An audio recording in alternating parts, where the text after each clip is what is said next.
Dans cette vidéo, nous allons parler du raisonnement par récurrence. Donc c'est une vidéo d'introduction. Je vais d'abord vous dire à quoi sert ce raisonnement par récurrence, dans quel cas utiliser le raisonnement par récurrence. Donc grand 1, dans quel cas utiliser le raisonnement par récurrence. Ensuite, nous expliquerons ce raisonnement par récurrence, la philosophie de ce raisonnement par récurrence, comment fonctionne ce raisonnement par récurrence. Donc grand 2, comment fonctionne ce raisonnement par récurrence. Grand 3, la troisième partie, ce sera comment rédiger ce raisonnement par récurrence. C'est très important de pouvoir rédiger ce raisonnement correctement sur votre copie. Donc grand 3, comment rédiger le raisonnement par récurrence. Et enfin, grand 4, je vous donnerai quelques exemples pour vous dire, voilà, c'est dans ces cas-là qu'on va utiliser le raisonnement par récurrence. Et vous allez voir que c'est un outil hyper puissant pour démontrer plusieurs choses. Première des choses, quand est-ce qu'il faut utiliser ce raisonnement par récurrence? Quand est-ce qu'il faut penser à utiliser ce raisonnement par récurrence? Le raisonnement par récurrence est un outil. Quand est-ce qu'il faut l'utiliser? Alors c'est très simple, imaginez que nous avons une propriété P qui dépend d'un entier naturel N.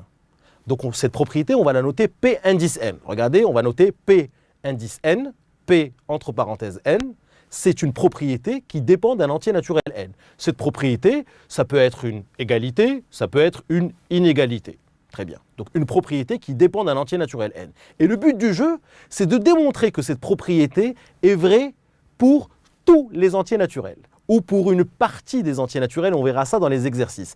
Donc l'idée, c'est que vous avez une propriété P qui dépend d'un entier naturel. On va l'appeler P indice N ou P entre parenthèses N. Cette propriété, c'est une égalité ou une inégalité. Et cette propriété, le but du jeu, c'est de montrer qu'elle est vraie pour tous les entiers naturels. Voilà, donc c'est dans ce cadre-là qu'on va utiliser ce fameux raisonnement par récurrence. Retenez bien que le raisonnement par récurrence va nous servir à démontrer qu'une propriété P indice N, une propriété qui dépend d'un entier naturel N, est vraie pour tous les entiers naturels ou pour une partie des entiers naturels. On verra ça dans les exemples. Alors le raisonnement par récurrence, comment ça fonctionne? C'est quoi la philosophie de ce raisonnement par récurrence? Rappelez-vous de l'histoire des dominos. Cette histoire, tous les profs de maths vous l'ont déjà racontée. Je vais vous la raconter ici avec un schéma. Et donc le raisonnement par récurrence, en fait, s'apparente fortement à cette histoire de dominos. Imaginez avec moi ici une série de dominos, vous voyez, et le but du jeu, c'est d'être sûr que tous ces dominos-là vont tomber, tous. Et il y en a une infinité. Imaginez que ces dominos, il y en a une infinité. Et le but du jeu, c'est qu'on doit être sûr qu'ils vont tous tomber. Donc voilà l'histoire du raisonnement par récurrence et je vais vous l'expliquer en détail et vous allez comprendre la philosophie de ce raisonnement par récurrence. Ce raisonnement par récurrence se fait en 3 étapes. Rappelez-vous de notre objectif, c'était d'être sûr que tous les dominos vont tomber un à un et cela jusqu'à l'infini puisqu'il y a une infinité de dominos et on veut être sûr que ces dominos vont tomber un à un. Alors, ce raisonnement par récurrence qui va nous aider à être sûr que ces dominos vont tomber un à un, ce raisonnement par récurrence se fait en 3 étapes. Première étape, c'est ce qu'on appelle l'initialisation. Première étape, initialisation. Deuxième étape, hérédité. Troisième étape, conclusion. Retenez ceci, le raisonnement par récurrence va se faire en 3 étapes. Première étape, initialisation. Deuxième étape, hérédité. Troisième étape, conclusion. Et on va parler de ces 3 étapes avec notre schéma de domino pour vous expliquer en quoi consistent ces 3 étapes et en quoi on va être sûr que tous les dominos vont tomber. Les voici ces dominos, regardez, il y en a une infinité, c'est pour ça que j'ai mis des pointillés ici, il y en a une infinité. Alors j'ai commencé par les numéroter, vous voyez le domino numéro, ici le premier domino, on va l'appeler le domino de rang 0. Le deuxième domino, on va l'appeler le domino de rang 1 et ainsi de suite. Ici, je vous ai mis le domino de rang n, donc on se place à un certain rang n. Le domino suivant, c'est le domino de rang n plus 1, le domino juste avant, c'est le domino de rang n-1, et donc là, il y en a une infinité. Rappelez-vous, le but du jeu, c'est d'être sûr que tous ces dominos-là vont tomber. Alors, première des choses, initialisation. L'initialisation dans cette histoire, c'est qu'on va s'assurer que notre premier domino va tomber. C'est aussi bête que ça.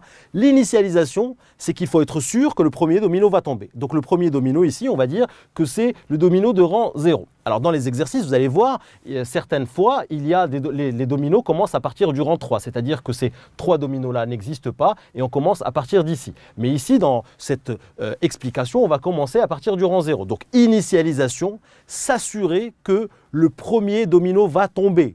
Ça veut dire quoi mathématiquement? Ça veut dire qu'on va s'assurer que la propriété qui dépend de l'entier naturel n est vraie au premier rang. Le premier domino va tomber, ça veut dire qu'on va s'assurer que notre propriété est vraie au rang 0. C'est ce que je vous ai écrit ici. Initialisation, s'assurer que le premier domino va tomber, c'est-à-dire s'assurer, vérifier que la propriété est vraie au premier rang. Étape numéro 2, l'hérédité. Rappelez-vous, étape numéro 1, on est sûr que le premier domino va tomber. L'étape numéro 1, c'était l'initialisation. On s'est assuré que ce premier domino va tomber, c'est-à-dire mathématiquement, on s'est assuré que la propriété Pn était vraie au premier rang. Rappelez-vous, c'était l'initialisation. Alors l'hérédité. L'hérédité, c'est très simple. L'hérédité, c'est on suppose que ce domino de rang n va tomber et on montre que si ce domino de rang n tombe, alors il fait tomber le domino de rang suivant n plus 1.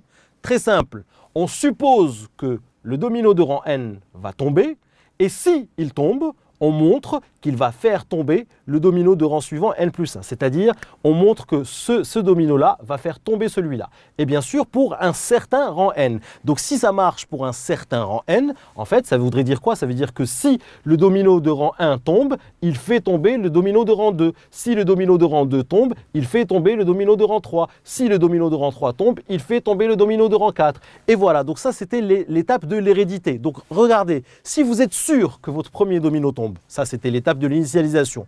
Et si en plus, vous êtes sûr que si un domino tombe, si un domino de rang n tombe, il fait tomber le domino de rang suivant n plus 1. Donc ça veut dire que là, si on s'assure de l'initialisation et de l'hérédité, on est sûr maintenant que tous les dominos vont tomber jusqu'à l'infini. Donc ça va être notre conclusion. Notre conclusion, c'est de dire, l'initialisation est vraie, je suis sûr que mon premier domino va tomber.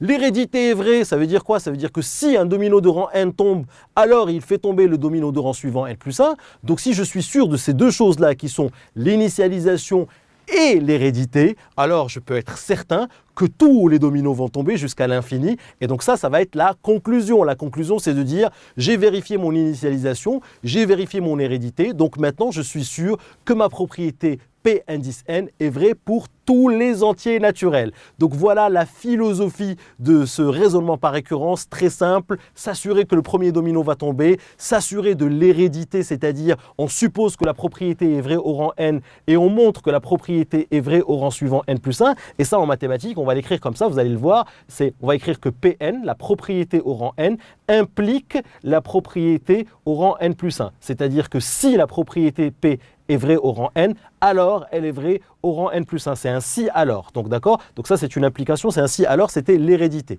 Et évidemment, si on est sûr de notre initialisation et de notre hérédité, on est certain que tous les dominos vont tomber. Donc on est certain que pour tous les entiers naturels, quels que soient les entiers naturels, d'accord, on est sûr que la propriété Pn est vraie et ça, c'était notre objectif. Donc voilà la philosophie de ce raisonnement par récurrence. Maintenant, nous allons voir comment le rédiger, ce raisonnement par récurrence. C'est notre troisième partie. Restez avec moi. Si tu as aimé cette vidéo, n'oublie pas de t'abonner à ma chaîne en cliquant sur le bouton en bas. Tu seras averti à chaque fois que je vais poster une nouvelle vidéo. Et surtout, n'oublie pas d'aller jeter un petit coup d'œil à mon site kifflesmaths.com. Je t'ai mis ici le lien à ta droite. Sur le site, je te propose plein d'autres ressources et te réserve évidemment des surprises. À tout de suite sur kifflesmaths.com.